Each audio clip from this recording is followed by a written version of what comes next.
kwenye maisha yake, amekuwa muanga wa magonjwa.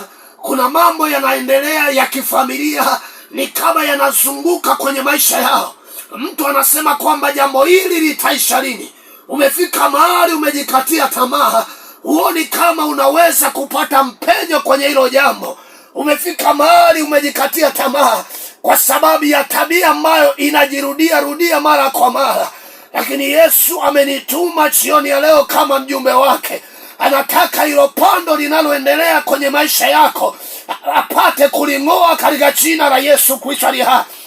Nami ni mjumbe wa Bwana kutoka mbinguni, ili nipate kukusaidia kwenye hilo jambo, ili nipate kukuvusha kwenye hiyo hali, ili nipate kukuondoa kwenye hiyo hali ambayo inakusumbua mara kwa mara. Yesu amenituma kwako, anasema kwamba waambie watoto wangu kuna mapando yanaendelea kwenye maisha yao. Kuna pando la tabia fulani linaendelea kwenye maisha yako. Kuna tabia fulani inaendelea mara kwa mara. Hiyo tabia inakushusha chini badala ya kukupandisha juu. Kuna dhambi fulani inatembea kwenye maisha yako. Unasema kwamba mtumishi wa Bwana, nimejitahidi mara kwa mara lakini imeshindikana. Lakini Mungu ananiambia kwamba hilo pando ataling'oa katika jina la Yesu Kristo aliye hai.